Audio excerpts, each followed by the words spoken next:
आज हमारे स्टूडियो में वरिष्ठ अधिवक्ता नसीम खान जी हैं।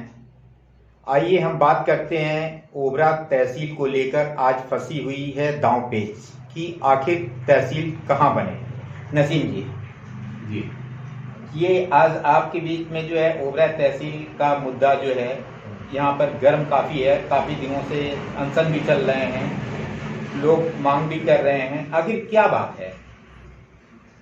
ओबरा तहसील की लड़ाई हम लोग लगभग 10-15 साल से लड़ रहे हैं जी। और 4 सितंबर 2020 को जी शासन से एक आदेश हुआ, सरकारी गजट हुआ। माननीय इसमें साफ साफ ये लिखा हुआ है कि सरकारी सूचनाओं का आंशिक रूपांतर करके राज्यपाल जिला सोनभद्र में एक नई तहसील सृजित करती है, जो तहसील ओबरा के नाम से जानी जाएगी, जिसका मुख्यालय बिल्ली मारकुंडी में होगा। जी जी जी। तो ये माननीय योगी जी ने ये आदेश किया जी और राज्यपाल का अनुमोदन हो कि जब ये तहसील आई तो हम लोगों को बहुत खुशी हुई कि 15 साल की हम लोगों की मेहनत अब रंग लाई, ओबरा में एक तहसील हो गई। जी। तो उसमें जब जमीन का चयन किया जाने लगा तो उस वक्त के जो प्रशासनिक अधिकारी थे उन्होंने उसमें बहुत शासनादेश की अवहेलना की। क्या अवहेलना की? शासनादेश की अवहेलना की कि बिल्ली मारकुंडी में सबसे बड़ा गांव है बिल्ली मारकुंडी जी, और इतनी राज्य सरकार की वहां पे जमीनें हैं जी, लेकिन उसके बाद भी वो खोजते खोजते चले गए कोटा ग्राम सभा में। जी, लक्ष्मण नगर एक जगह पड़ती है, जी, जी, लक्ष्मण नगर में जाके वहां पे जमीन का चयन किए, जी, जो कि एकदम क्रेशर फील्ड के बहुत करीब है। जी, 200-300 मीटर पे वहां ब्लास्टिंग होती है, जी, पत्थर उड़ते हैं, डस्ट है, पोल्यूशन के तो ये हाल है कि पूरे आसपास ओबरा चौपन में ही प्रदूषण इतना ज्यादा है और वहां पे प्रदूषण बहुत ज्यादा होने के नाते जी और क्रेशर फील्ड होने के नाते वो जगह उपयुक्त नहीं है। कहाँ पर मतलब है ऐसा तहसील बनना चाहिए जो चारों तरफ के लोग आ सके। दूसरी बात यह है कि वो जो तहसील बन रही है वो रावटगंज विधानसभा में आती है। अच्छा। और रावटगंज विधानसभा के साथ साथ वो मतलब ओबरा की तहसील की जुडिशरी बनेगी रावटगंज। क्या ये आपने गजट लिया, इसको कृपया दिखाएं जो है इन लोगों को, मतलब जो है हमारे दर्शक हैं ये भी देखना चाहते हैं कि मतलब ये मतलब जो गजट है ये शासनादेश आया हुआ है कि ओबरा मतलब तहसील जो है ओबरा क्षेत्र में बने, लेकिन वो आज ओबरा में न बन करके ये रावटगंज विधानसभा में बन रही है। तो इस पे आप लोग क्या मतलब जो है चाहते हैं? इस पे हम लोग ये चाहते हैं कि भाई ओबरा में ऑलरेडी 2-3 कोर्टें चलती हैं जी।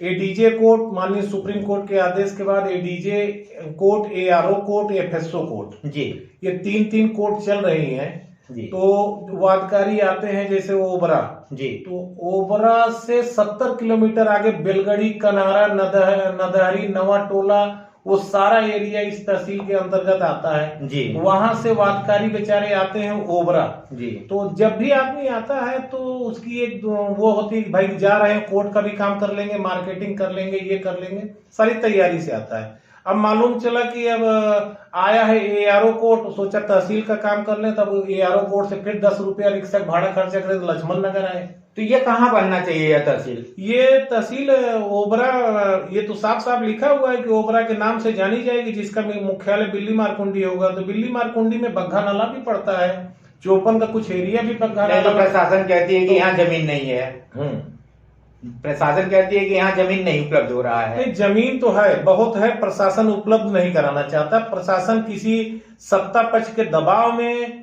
या किस मंशा से सरकार के आदेश की अवहेलना कर रहा है, ये तो प्रशासन। आप लोगों के द्वारा ओबरा तहसील में ही जो है काफी दिनों से अनशन चल रहा है, आखिर क्या उसका मतलब जो है रिस्पांस आप लोगों को मिला? 36 दिन हम लोग कर्मिक अनशन किए हैं और कर्मिक अनशन के बाद अभी हमारा लगभग 6 दिन से आज 46वां दिन है और वो कर्मिक अनशन अभी हमारा चल रहा है। कर्मी भूख हड़ताल पे अब आ गए हैं जी। उसके बाद भी शासन प्रशासन कोई नहीं सुन रहा है हमारी बात। नहीं तो क्या आपके द्वारा PIL भी दायर किया गया है क्या ओबरा तहसील को लेके? तो हमारा एक प्रतिनिधि PIL का उद्देश्य क्या है आपका? PIL का हमारा उद्देश्य है कि सरकारी आदेश की अवमानना हुई है और सरकार का जो आदेश है उसका पालन हो और जो अधिकारी जी उसमें सरकार के आदेश की अवहेलना की है उनको दंडित किया जाए। तो मतलब जो है ये तो आप लोगों का कि मतलब आप लोगों की कोई कार्रवाई नहीं हो रही है ओबरा तहसील को लेकर के, काफी बाधा उत्पन्न हो रही है लोगों के बीच। तो इसका निस्तारण क्या लगता है कि जल्द हो जाएगा? क्या आप लोग मंत्री जी से भी जो है माननीय मंत्री जी से भी मुलाकात किए थे? माननीय मंत्री जी हमारे धरना स्थल पे भी आए थे, उन्होंने आश्वासन दिया था जी। और आश्वासन देने के बाद भी हमें कोई मतलब उसका रिस्पांस नहीं दिखा। तब मजबूरी में हमको हम जिला अधिकारी मंडलायुक्त सबके यहाँ जाने के बाद जब हमको नहीं न्याय मिला तब माननीय उच्च न्यायालय के शरण में हम गए। हम राष्ट्रीय सामाजिक न्याय मोर्चा के जिला अध्यक्ष भी हैं जी। और राष्ट्रीय सामाजिक न्याय मोर्चा के हमारे संयोजक आरिफ इकबाल साहब हाई कोर्ट के उच्च न्यायालय के बड़े वकील हैं जी। तो उनसे हमने राय मशवरा किया कि इसमें क्या करना चाहिए। तो उन्होंने बोला कि सरकारी गजट की अवमानना हुई है, आप हाई कोर्ट आइए PIL दाखिल करते हैं। तो क्या आपने अभी जो जानकारी प्राप्त हो रही है कि आपने तहसील को लेके PIL दायर किया है, क्या आपने अभी पर्यावरण को भी प्रदूषण को भी लेके PIL कोई दायर किया है क्या? हाँ, प्रदूषण का हमने उसमें जिक्र किया है अपने क्या PIL में। प्रदूषण युक्त एरिया है और बहुत ज्यादा प्रदूषण है अभी और उसके रोकथाम के लिए शासन प्रशासन द्वारा कोई कार्रवाई नहीं की जाती है।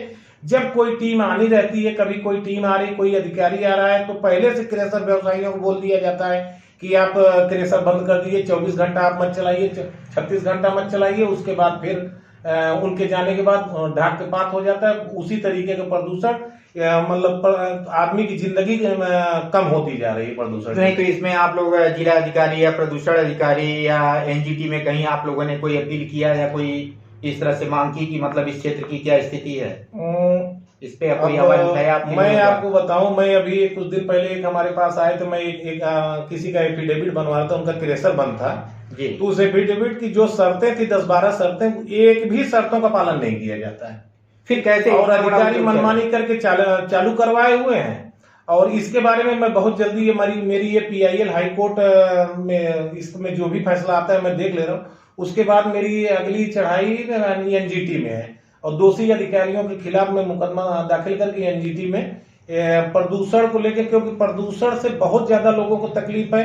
लोग दमा के और अस्थमा के मरीज होते जा रहे हैं और प्रदूषण मुक्त करने के लिए मुझे जो भी करना पड़ेगा मैं कदम उठाने के लिए तैयार। धन्यवाद। आज हमारे स्टूडियो में नसीम जी आए, फिर हम अगली कड़ी में मिलते हैं। धन्यवाद।